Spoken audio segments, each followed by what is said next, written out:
because of the preposition there. Okay, you said the first thing is the value chain. What does it say about the value chain?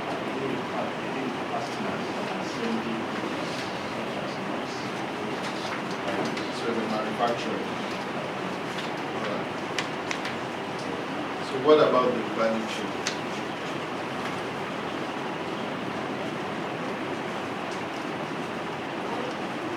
Yes.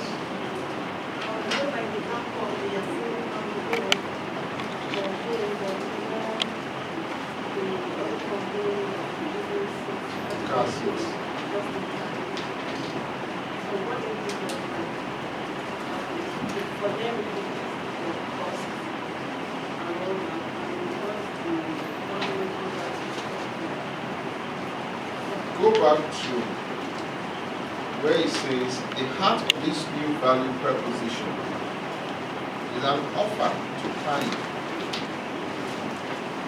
Remember, planning is part of your what? Planning is part of your what?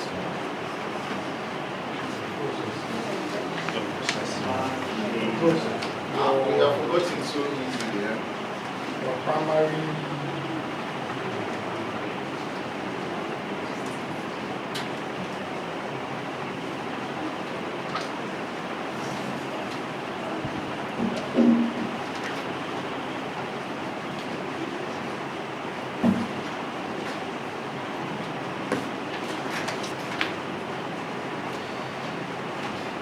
Do we remember these words?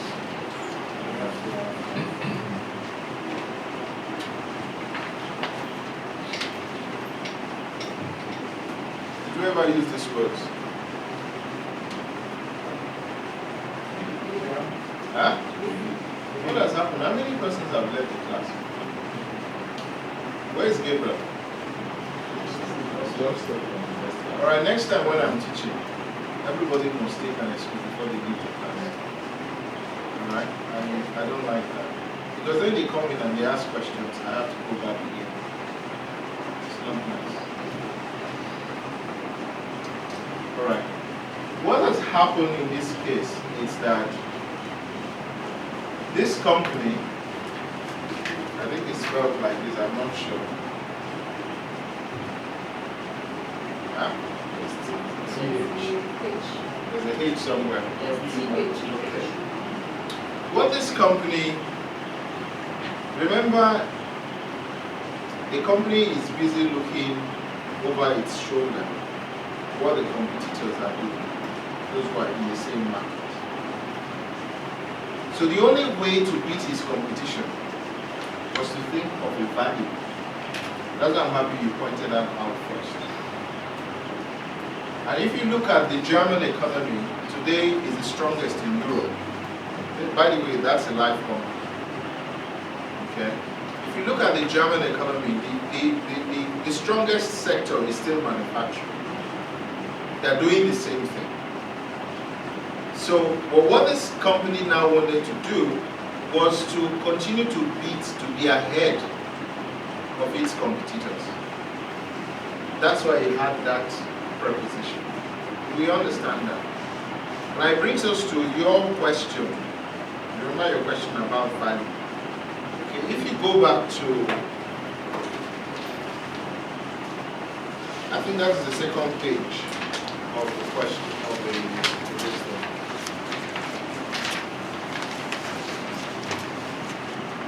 I wish that we're very tired and sleepy. Now remember, the company operates, it has what you call their outbound logistics. Sees them having different outlets, sales outlets. It's like Vitafoam, it's an international brand. So they have different sales outlets, isn't it? But in those communities, in those locations, remember we said everything is down to what? Location, location, location. Now in those locations, even in the whole economy, they had competitors. They were not the only company that was doing bolts, nails, and all that. Alright, so for them, what is important is they wanted they actually wanted to not just be ahead of the competition, but to be able to stay on, to be made their first choice. And that's why they thought about the discount. Now I want you to read and see how they brought that in, because it was not totally free. That's what I've been saying to you guys. When you talk about adding value, okay, there's a difference between value and freebies. To who? The supplier. Because for every part of your operation, the rules are the same. We must add value at no cost. But that value must lead to extra revenue or improve competitiveness in our business. It's the same thing when you do your sales and marketing. The man who is not buying from you doesn't mean that you have not achieved something. But what you have achieved is you have at least told him you exist. So if tomorrow the need arises, he will naturally want to come from you. Do you understand that? And that's how marketing budgets are drawn. And that's how marketing is measured. So it doesn't mean that every time you go out for your marketing, you go and do your face-to-face marketing, that you should win the battle. No. Do you understand that? But what we want to see is that you have followed a very clear process, and then there's a likelihood of closing a sale sometime in the future. And that's why we say when your customer comes to you for the first time, you have only recovered at least 70% of what you spent in making yourself known as regards that product. You will now say you have made money when that person comes back. I'm happy one of you talked about repeat customers. That's how it's measured. And that's the same issue we have here. So if you see today OY operates these stores for upward of 1,000 customers in Finland. His field sales force replenishes the stores twice a week on an average. Okay, so we talk about here we're talking about what? Our outbound. Who was I dealing with here when I said speed might become an issue when we're doing the exercise? And I said you have to, I think it's your book, the photo book. Okay, yeah. When I said to you that for your outbound logistics, all right, you need to decide. When we talk about location, you need to decide, where is my production point? Where is my production point located? Now, if it's not located in the same place where my market is, you have to consider issues of time. When do I get to the market?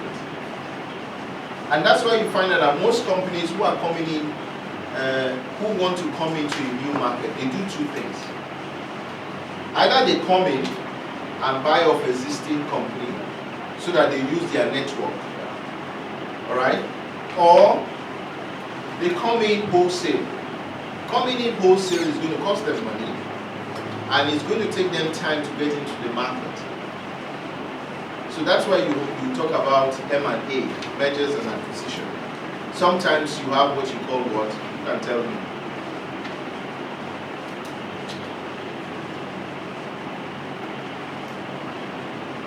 Strategic alliances. There are two ways they can come in. They can come in either as an M&A, or they just do a strategic alliance. The strategic alliance is simply that they will allow you to trade under their name, but you own the local company. An example of a strategic alliance is a franchise. Do you understand that? So you will now find out that some companies, you see them here. You now, do you know Twice as Nice? Yes. Twice as Nice is allowed to sell, what do you call those shirts? TM Lewin. In fact, they were the first people to bring it into Nigeria. Do you understand that? So TM Lewin, what TM Lewin has done is expand our market, but on somebody's back, and still make money. Do You understand that? Because what they have now done is to say, all right, trousers are nice, fine. You sell the TM Lewin brand of shirts. Okay? It may not be what you call a wholesale price. It may be a factory price. Always remember that the factory price is lower than the wholesale price. You will understand that it's production. So if they're able to give twice as nice at the factory price, it means that they can now have money to pay for their what? And tell me. Your support activities. They have salespeople now, isn't it? They have HR people. They have to pay for NEPA, they have to pay for all that. All those functions support the activity. Wow. You're tired. I talk too much. The material not being handled. How do you mean by material not being handled? As in, when you're making reference to what you said, as in, like when you ask the question now, where we're supposed to. You know why I don't give you a handout while I'm teaching? Okay. Because 90% of the times you are glued to the handout without listening to the person who is speaking. So what I expect you to do, or what people do, is like your lecturer is jot your notes, ask your questions, then at the end of the day, when you get your handout, that will help you to understand the framework better. But even the little exercise I've done, it's like we have also forgotten. Because all that exercise is about this. That's why I chose this case study as against, I would have done Zappos and this. Because Zappos talks about culture. You remember the man was busy encouraging the staff. There were so many, in fact when you go on induction, at the end of, almost at the end of the induction, he comes and tells you, I want to pay you everything you have. I want to pay you money now. You have spent this long time with us. Just for training, as a way of getting you to understand that this is a company with a very good culture. Alright? But still read it through. Okay? So, at the end of it, one of the proposals or proposition he gave was attached to planning. So remember, planning, of course, is what?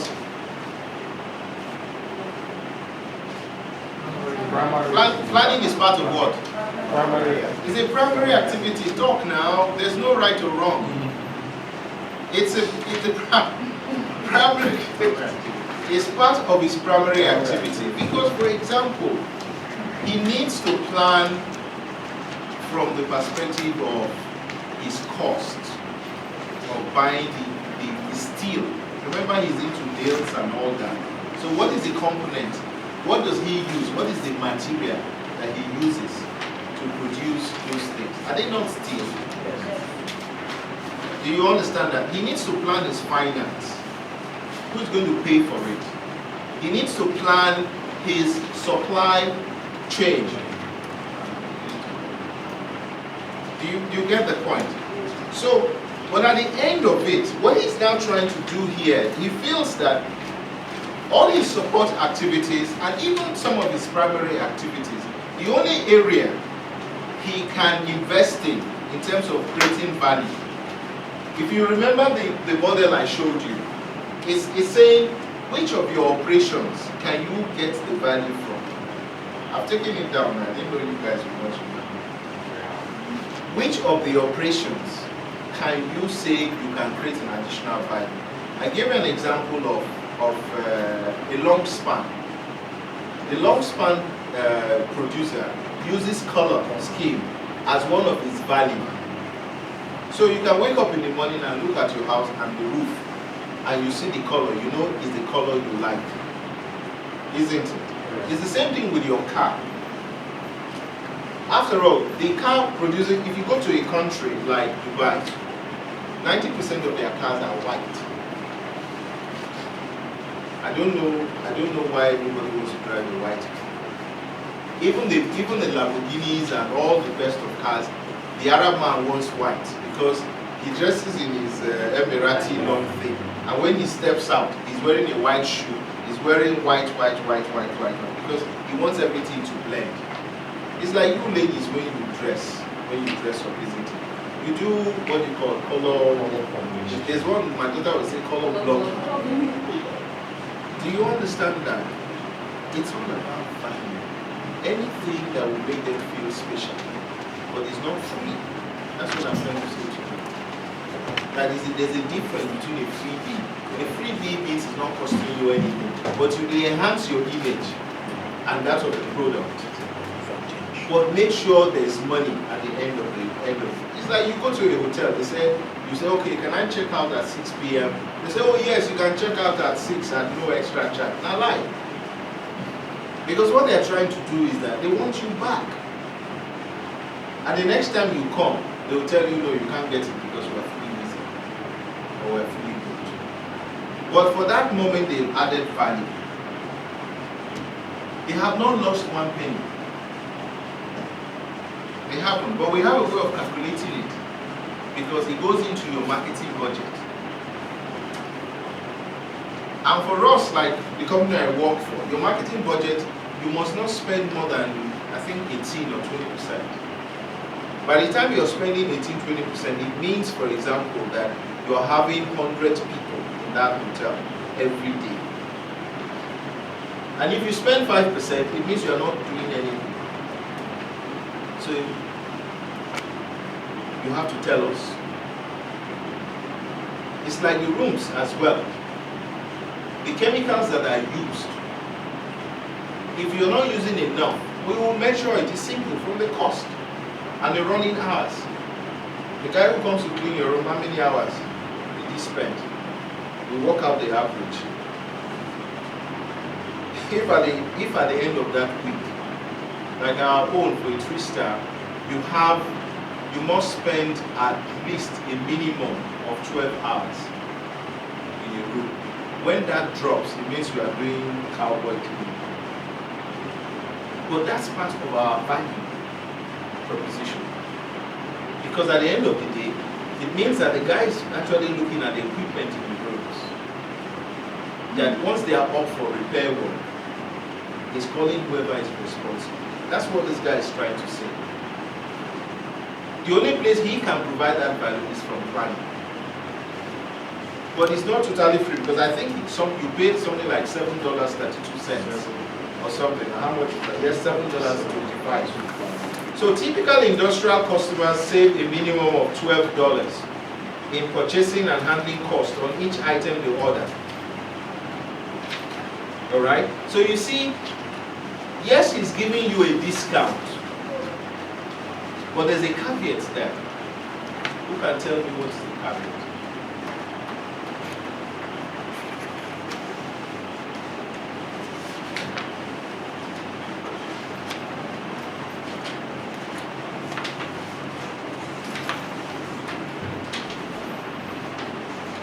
There's a caveat. Everybody's sleeping. That's why you don't give them food. You don't give them food until the end of the class. Once you do that, 2 p.m. everybody is beginning to.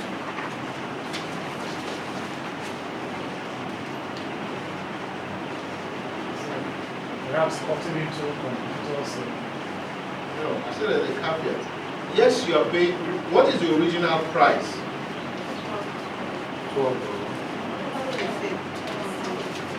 What is the original price of their product?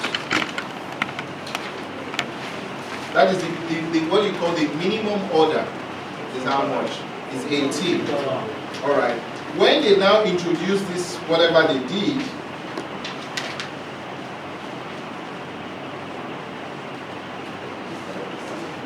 they started paying what?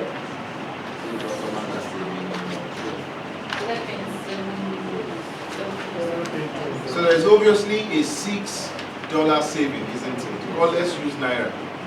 There's a 6 Naira saving, isn't it? But now, is that a loss to the company? It also give them a chance to move the movie across make the company supply chain. So I think that's a gain for the company. Do you understand that?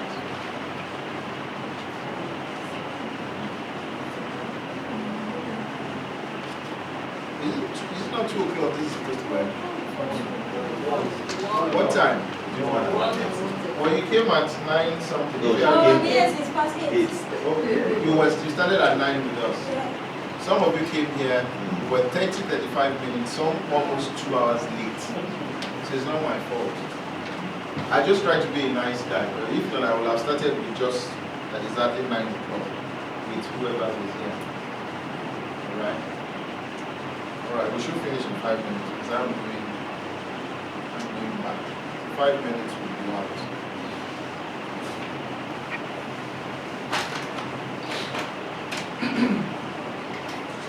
Alright.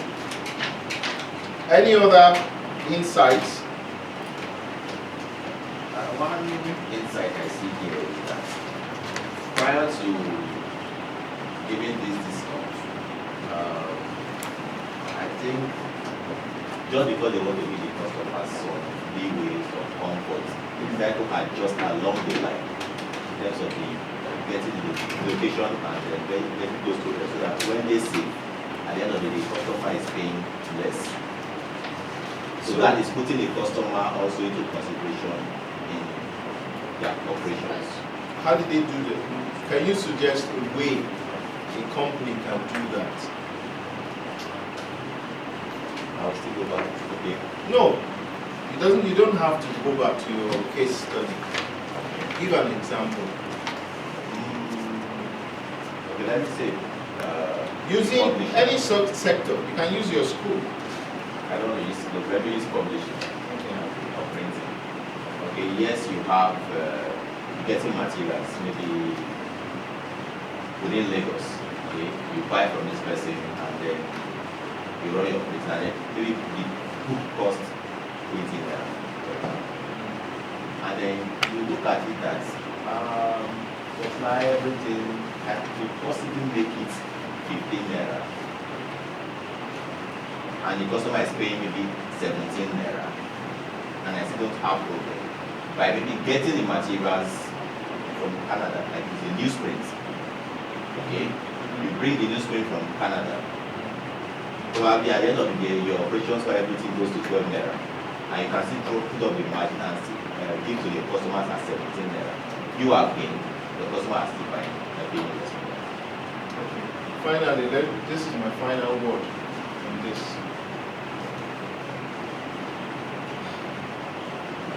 When you design your service, right, always remember something, that there will always be dissatisfaction when you go to do the delivery. That is why the basic principles of operations management helps you to be on top of things. The first thing is that, one, you have loads of competition. You have technology. You have all kinds of things that are coming up that will continue to make you look irrelevant. So the key thing in any service delivery is the value, the constant value you are adding. Now, when that value cannot be measured, all right, you are toast. Your company wipe goes out. Now, if you look at the National Bank, for example, I don't know some of us, if you were younger, you remember the National Bank issue. You remember Savannah Bank. Even most recently, Intercontinental Bank. One of the issues they faced is risk management. So for every loan you are given, all right, you are not looking at the risk element, which is part of your internal process, which is part of your inbound logistics. Because if your outfit cannot measure that, yes, you will give out the loan, the guy feels good, but you will not be there for the second day. Always remember that. And lastly, when you add value to your product, your service, whatever you're trying to do, if it's going to make you lose money, then that is no longer a value. That should not be treated as a plus. You goes into your expenditure. And if your balance sheet at the end of the day doesn't balance, well, good luck to you. You understand that? Yes. All right. So thank you for coming. That's where I start. Thank you.